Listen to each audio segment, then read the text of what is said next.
our science-based plan for fully and safely reopening our state, and Secretary Kelly Schultz of the Maryland Department of Commerce, who's been focused on our economic recovery and who convened 15 industry-specific advisory groups to develop safe and effective business reopening plans. Just a few minutes ago, I completed another meeting with the White House Coronavirus Task Force and America's governors. Earlier today, I also led a meeting with my entire cabinet. After just over a year of grappling with the COVID-19 pandemic, each day brings us closer to seeing a light at the end of this very long tunnel. Maryland continues to have significant improvements in our health metrics. Our case rate per 100,000 has dropped by more than 76% to 12.9%, which is better than 32 other states. Our positivity rate has declined by more than 64% to 3.40, which is better than 39 other states. The number of nursing homes with active cases has dropped by 59% since the peak in mid-December, and we had 0 new resident cases or deaths reported yesterday. Our hospitalizations have dropped 59% from nearly 2,000 to 792, which is the lowest level since November 10. In January, all 24 of our jurisdictions were in the federal red zone for case rates. For several weeks now, we have had 0 counties in the red zone. We're conducting surveillance testing at one of the highest rates in the country and sequencing for coronavirus variants at one of the highest rates in the world, allowing us to quickly trace and track any emerging outbreaks.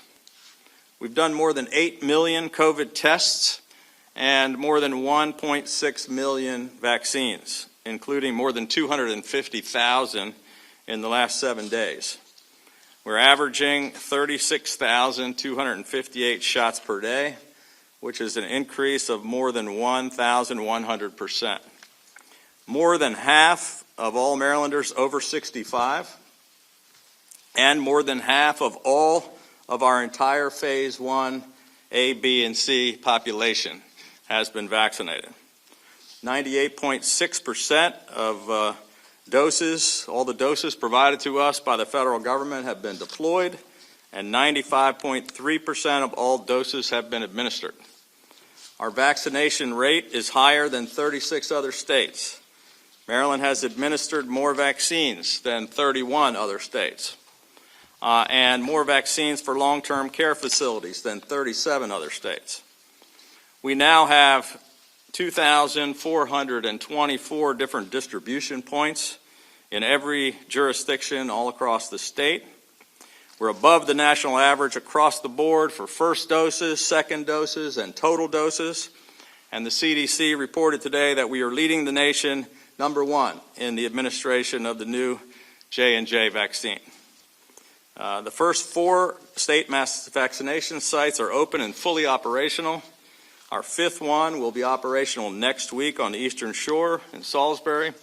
And today, I'm pleased to announce that the Western Maryland mass vaccination site in Hagerstown will open the following week on Thursday, March 25th, which is a week ahead of schedule. This will give us mass vaccination sites in every region of the state. We're also in discussions with a number of jurisdictions regarding additional sites as the supply of vaccines increases. Demand for the vaccine does continue to far outpace the limited supply that states currently receive from the federal government. And on the governor's call this afternoon, White House officials informed us that unfortunately vaccine supply will remain at virtually the same level for the next 2 weeks before we finally begin to see a significant increase in vaccine supply. The critical mission to stamp out this pandemic is far from over. However, all of our vaccine progress, along with all of our sustained positive improvements in positivity, case rate, and hospitalizations, have enabled us to continue to follow the science and to be able today to take significant steps to further ease more of the mitigation measures that are currently in place. Effective this Friday, March 12th at 5 p.m., capacity limits will be lifted on outdoor and indoor dining at restaurants and bars. They will still be limited to seated and distanced service. Capacity limits will also be lifted for retail businesses, religious facilities, fitness centers, personal services such as hair and nail salons, and indoor recreational establishments, including casinos, bingo halls, bowling alleys, skating rinks, and other businesses. Other larger outdoor and indoor venues will expand to 50% capacity. This includes conference and wedding venues, concert venues, conventions, theaters, racing facilities, and other outdoor entertainment and sporting venues, including Camden Yards and Pimlico. Masking, physical distancing, and other safety protocols will remain in place for all indoor and outdoor businesses and establishments. Medical adult daycare centers will also reopen, with facilities able to set appropriate restrictions and safety measures. Quarantine requirements and other restrictions regarding out-of-state travel will also be lifted. A health department advisory will remain in place, continuing to encourage Marylanders to get tested upon their return to Maryland. With contact tracing continuing to show transmission among individuals who are working outside the home, particularly in office settings, we encourage employers to continue supporting and encouraging telework when possible. The sun is shining, spring is coming, and the weather is getting warmer. And we want to stress that outside activity continues to be safer than indoor activity. And I want to make it clear that the virus is still with us, and it remains important to continue to take precautions to stay safe. The statewide masking order in Maryland remains in full force and effect. This requires the wearing of masks or face coverings at any public indoor facility, including retail establishments, fitness centers, grocery stores, pharmacies, personal services establishments, in the public spaces of all public and private businesses across the state, and when using public transportation. In addition, masks continue to be required at outdoor public areas whenever it is not possible to maintain physical distancing. Over the past year, all of the data and all of the science have proven that the very simple step of wearing masks continues to be the single best mitigation strategy we have to stop the spread of COVID-19. Maryland is one of the best states in America for mask use, which is one of the reasons why we are doing so much better than most other states on both our health and our economic recovery. With the pace of vaccinations rapidly rising and our health metrics steadily improving, the lifting of these restrictions is a prudent, positive step in the right direction and an important part of our economic recovery. These steps are made possible because of Marylanders wearing masks, washing their hands, keeping their distance, and following the public health advice.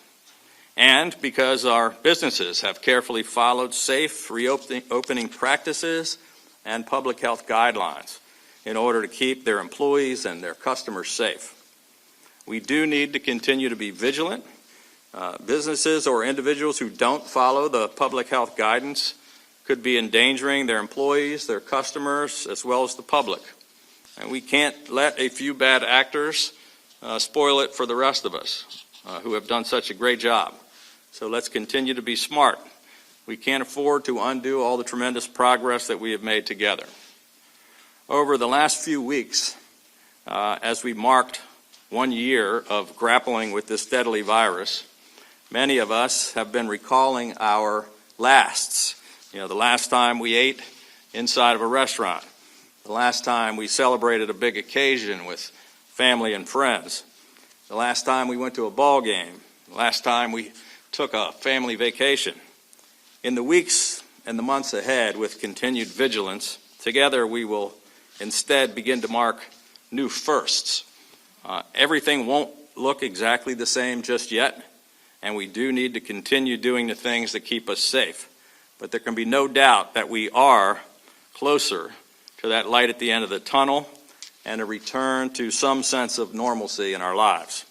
Spring will soon be upon us, and sunnier days are ahead. At this time, I'm going to turn it over to our Secretary of Commerce, Kelly Schultz.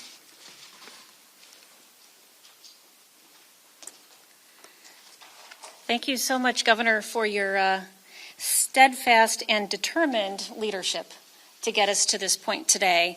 And what a good day it is. I think we are all entitled to feel good about today's announcements because we've all worked so very hard to get here.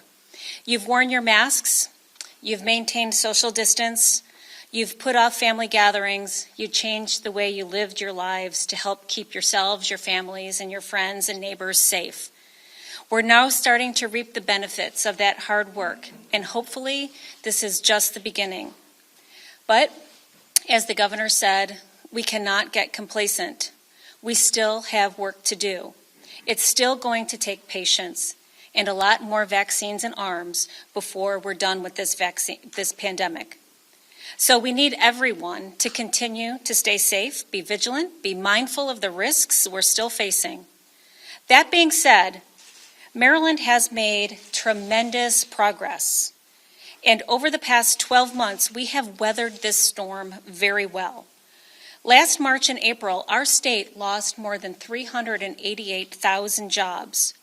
But by the end of the year, we gained back 65% of those jobs, giving us the best jobs recovery in the Mid-Atlantic region. Our unemployment rate fell from 10.1% in April to just over 6.3% at the end of the year, well below the national average. One of the reasons Maryland fared so well compared to other states is because we made the right choices, the smart choices to stay safe. I want to acknowledge our partners across Maryland's business community who have been in communication with us throughout the past year and have provided us with continuous guidance and feedback on how they feel they can reopen safely for their employees and for the general public. Operating safely is something our businesses focus on day and night.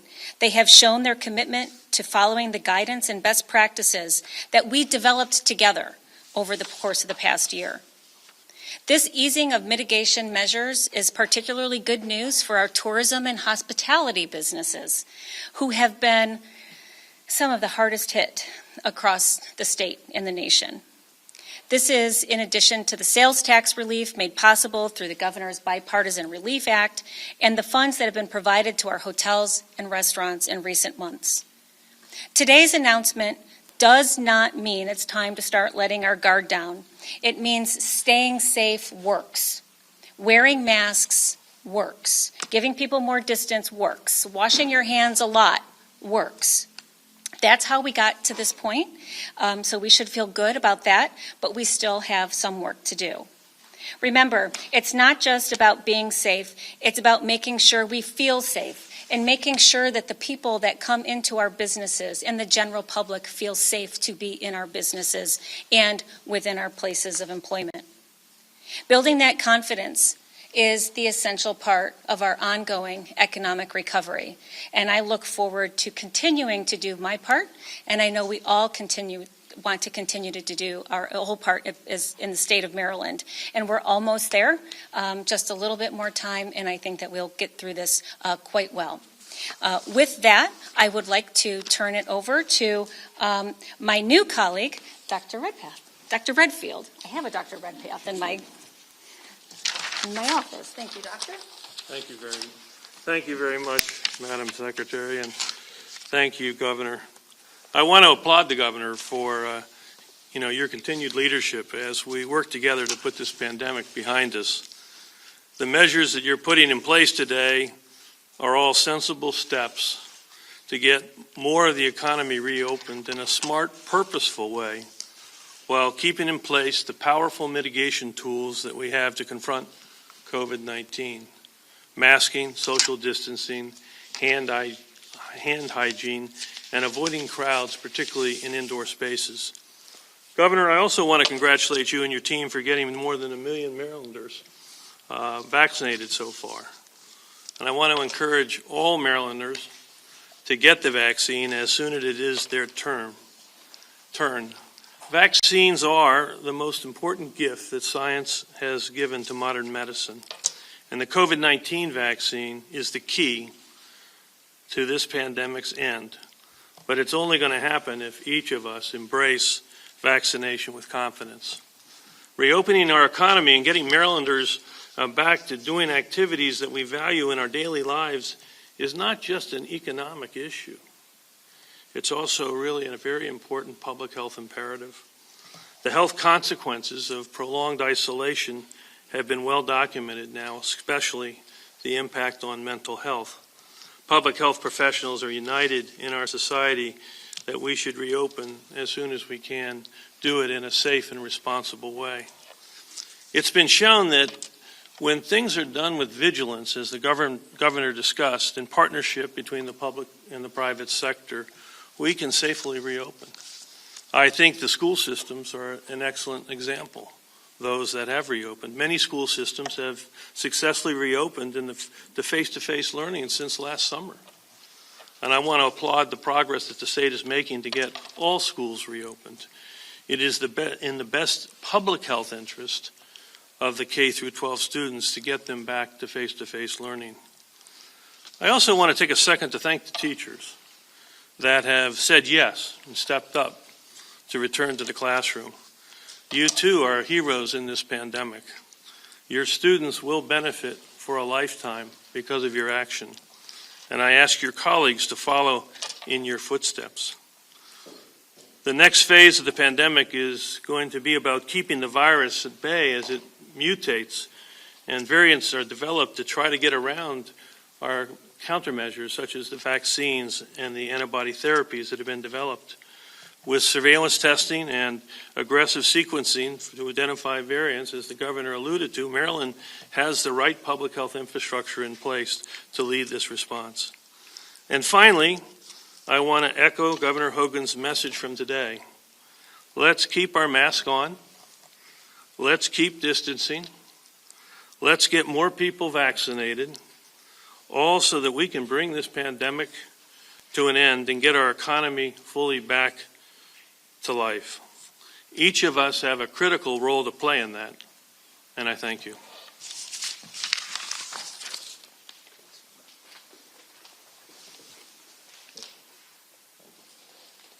Thank you. With that, we'll take some questions. Brad? Governor, why now? I mean, you tweeted this out. There's a lot of response, a lot of negative coming in already. Why now? The time is right. I mean, we've been following a very balanced approach from the beginning of this, from day one for now more than a year, where we get all the input and try to balance both the health and economic recovery of our state. We get the best advice we can from our health experts and from our business experts, and we believe it's the right time. Our health metrics are great, as I said, and it's time to get our economy going. So we're following up on my colleague here, who said it's the right time. What makes you confident that there won't be a setback? How do we know there's not going to be a setback? Yes. Well, we certainly don't know. I mean, the virus can mutate, things can change, but right now we're in a better position than just about any other state in the country, and it's time to get people back to work. No, good question. So just wanted to talk about something correctly. You mentioned about some places open, such as Camden Yards. Will there be a limited number of things, or is it open doors for it? On the what? When you mentioned about Camden Yards. Yeah, Camden Yard. So they fall into the outdoor sporting venues where the capacity will be up to 50% of that. They still will need to have the 6-foot distancing and the masking, so they may not get to that level. And they've been in conversations with both the health department and the stadium authority regarding safe plans. They may not want to go to that level, but that's going to be the limit. A lot of folks are already asking about graduations for high school. Prom season is almost upon us. And that all falls under this as well, right? Your thoughts on that? I think as long as we follow all the health advice and we do masking and distancing, that we should be able to get back to some of those normal things in life. Thank you, Governor. Will the localities be able to come do a partial, and would you have a message for them not to hold back, which was great? My message to the counties, look, the state law does grant local jurisdictions some powers to take actions that are more restrictive than the state is, but my advice would be that they should follow the state guidance and get in line. It's been very confusing with a patchwork of different people with changing rules or not being in alignment with one another. We now got to the point where most states, most counties in the state, 20, 21, 22 of them are all in alignment, and 1 or 2 or 3 are not. I think it's better if they do, but a couple of them, they do have the power to take other actions. When might the state of emergency? State of emergency still remains in effect. We have 1,000 members of the National Guard called up with the federal government paying for that under the state of emergency. It still enables us to do all the things we need to do with respect to doing the millions of vaccines and the millions of tests, and allows for federal funding, and we're going to have to stay in effect. Governor, as far as the White House call today about the lack of vaccine coming in the next 2 weeks, is that frustrating to hear? And what's the reasoning behind that? So they had said to us before, they pushed out all the J&J vaccines that they had, and they told us we might not see any more until the 18th. So that was not a big surprise. And they still are saying that from the 18th through the end of the month, we hopefully will see more. They won't commit to how much more, or whether that's going to be less or more than we got last week. They have said that they're going to ramp up production of Moderna and Pfizer by April 1st and into April and May, without a commitment of exactly when. And so they're now saying it's not going to be in the next 2 weeks, but it will be closer to the end of March by April 1st. And then April and May is when we really see that ramp up that you heard the administration promising to get enough vaccines out by the end of May. But it's not going to be by the end of March. Kate? Thank you, Governor. This comes a day after the CDC issued guidance for the newly vaccinated. I'm wondering, in case I missed it, does your new order include listing limits on private indoor gatherings? And I'm hoping, since you're here, Dr. Redfield, there's a lot of confusion I'm hearing from our viewers about, are you talking about, the vaccinated and the unvaccinated with one household and not 2 households? Does that mean in the same building together or 2 different households? And what about children who are unvaccinated? Is there any kind of health guidance you can offer? Lots of questions. So, I saw the report from the CDC. I don't know exactly how they arrived at that or what they were talking about, but our orders didn't take any of that into account. That came out the same time we were about to announce this. We have lifted, the gathering limits. But I didn't understand. At first they came out and said, if you're fully vaccinated, you can get together. And then they said only in your same household, which, it seems like people in the same households had already been gathering in their households. So I'm not sure how that changes, but that's not going to impact us. It sounds like you're as confused as Yeah. everyone else. Will the state house open, Governor? I think we'll have to address that after the session's over. Right now, the legislature has a plan that doesn't include people in the State House, and that would be something the State House Trust would have to vote on. Governor, to help with some confusion, you opened a whole lot of things today to clarify for residents. What sorts of things are still risky and are still closed as they try to sort through what they can and cannot do? Well, the most important thing is that we kept the masking orders fully in place and the distancing requirements fully in place. Many states have not done that, and I think acted a little more rapidly to just get rid of all of the mitigation efforts, and we chose not to do that.